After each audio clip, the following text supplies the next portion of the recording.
In the middle of the 18th century, change was in the air. New ideas about independence, how people should work and govern themselves, were spreading. Colonists in North America were fighting a revolution against British rule. In England, factories were popping up along riverbanks where huge mill wheels used the energy of the rushing water to power machines. France had factories too, but it also had philosophy, art, and fashions that people around the world imitated. But there was one thing that this fast-changing world was not ready for: Sophie Germain. Sophie was born in Paris, France, in the same year that the Americans signed their Declaration of Independence from Britain, 1776. Before Sophie grew up, revolution would come to France too, and it would change her life, shaping her into the person she would become. A person that didn't fit the mold. A woman who thought and worked tirelessly on a subject women weren't supposed to be interested in. Sophie's family included her father, Ambroise François, her mother, Marie Madeleine, and two sisters, an older one also named Marie Madeleine, and a younger one named Angelique Ambroise. Sophie's father was a wealthy silk merchant and politician, so the family always had what they needed. But sometimes things happen that we just can't avoid. When Sophie was 13, one of these unavoidable things happened. The French Revolution started, spurred by an economic crisis that caused many people to suffer. The common people wanted more rights, and angry people were marching through the streets. At this time, it was too dangerous for Sophie to leave the house, so she looked for things to do inside. She spent a lot of time in her father's library. She was especially drawn to books about mathematics. In one book, she found the story of a famous Greek mathematician and engineer named Archimedes.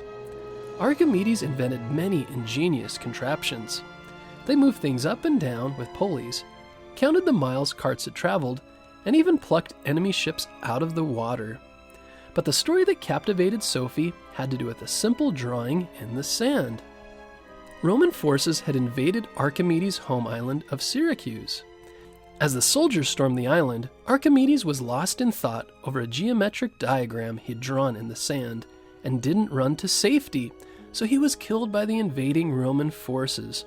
Wanting to honor her mathematical hero, Sophie taught herself all the math she could. At first, her parents discouraged her.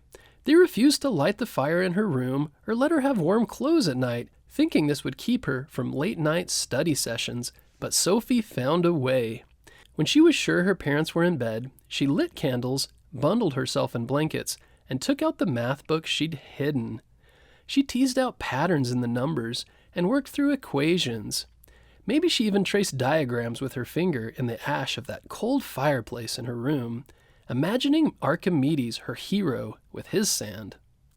She taught herself Latin so she could read famous mathematical works by Isaac Newton and Leonhard Euler.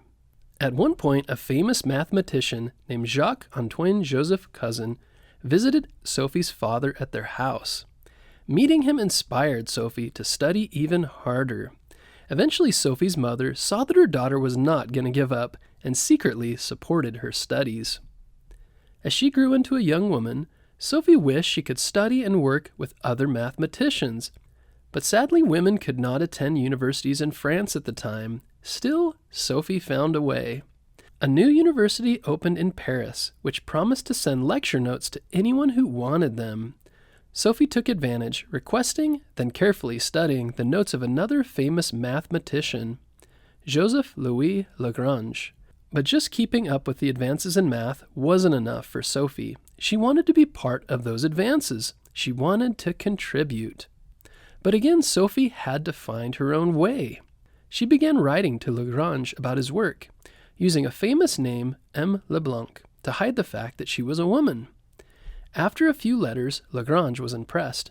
In fact, he wanted to meet this M. Leblanc in person. Of course, this would blow her cover. But there was no way around it. Sophie reluctantly agreed. Fortunately, the mathematician wasn't upset. He saw that Sophie was a talented, hardworking mathematician. He encouraged her to keep up her studies. The type of math that Sophie was most interested in is called number theory. She had read some books about it and was hooked. Number theory is all about finding patterns in numbers and seeing how they relate to each other. If you know that all even numbers can be divided by 2, and odd numbers can't, then you know something about number theory. Number theorists also study things like prime numbers, which can only be divided by themselves in 1, and square numbers, which you get by multiplying any number by itself. Lagrange wasn't Sophie's only pen pal. Later she began writing to another famous mathematician, Carl Friedrich Gauss. Gauss had also worked on number theory. Again, Sophie used the pen name M. LeBlanc to disguise her gender. Gauss was also impressed with her work and even raved to his friends about it. But Sophie became worried when she learned that Gauss was living in an area of Germany that was occupied by French soldiers. She wanted to make sure he was safe. She used her father's connections to contact someone in the French army there, and a soldier was sent to check on Gauss. He was fine but confused. He didn't know why this mysterious woman, called Mademoiselle Germain, would be concerned. He told the officer that he didn't know anyone by that name.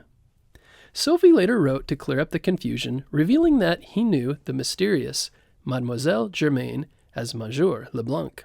Fortunately, Gauss was not angered by this. He continued writing to Sophie and gave her credit for inspiring some of his ideas in number theory. Though Sophie had found some supporters in the math world, she still had a few chances to prove to the wider world that she was just as capable as any male mathematician. Finally, an opportunity arose when the Paris Academy of Sciences decided to put on a competition. A visiting professor named Ernst Chladni had recently put on an intriguing demonstration in Paris. He'd sprinkled a layer of sand onto metal plates of many different shapes. Then he rubbed a violin bow across the edge of each plate. A different tone sounded from each plate, and the sand on the plates would jump and shift, making beautiful waves, whirls, and starbursts that were unique to each shape. The Academy asked mathematicians to explain what was happening using mathematical formulas. This was a hard problem, but like Archimedes, Sophie got to work, studying the patterns in the sand. She submitted her entry anonymously in 1811. She was the only person who entered into the competition, so you might think she automatically would win the prize. But some contests don't have a winner. The judges decided her entry didn't quite explain the problem well enough. The Academy reopened the contest in 1813, giving Sophie a chance to show the progress she had made. Again, she was the only one who entered, and again no prize was awarded. But Sophie kept going, working on the problem, correcting the errors in her formulas, and experimenting with the metal plates. Luckily for her, the Academy had kept the contest going, and still no one else had entered it. By this time, Sophie had been working on the problem for more than 3 years. She entered, again, the only person to do so, and finally won. Even though she'd won a prize for her work, and many male mathematicians praised her abilities, Sophie would never get a job as a mathematician. They simply weren't available for women at the time. Some male mathematicians even used her work without giving her credit. But she continued to toil away at math for the rest of her life. She was able to publish some papers, including one about her work on the metal plates. She worked on Fermat's last theorem, a famous and very difficult math problem, finding new ways to solve parts of it. Adrien Legendre, whose book had drawn her to number theory, would give her credit for his work when he finally solved it. Sophie even continued to work on math after she discovered she'd had cancer in 1829. She continued working when revolution again broke out in France in 1830. She found a way until she finally passed away at her home in 1831. Many people have paid tribute to Sophie in other ways, though.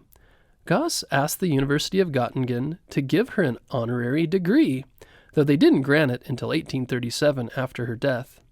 Some of her work would turn out to be important in the design of the Eiffel Tower. There's a street named after her in Paris, and fittingly, later mathematicians named a new type of prime number after her. The Paris Academy of Sciences named an annual math prize after her, honoring the time and care she took in working on the contest she entered 3 times before she finally won.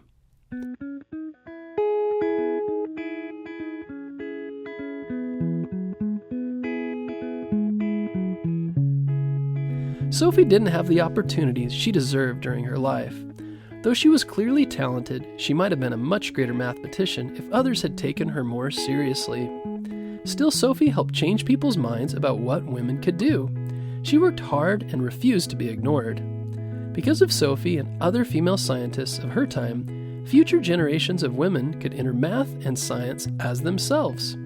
They no longer had to sign their letters with fake names or hide under layers of blankets late at night to study.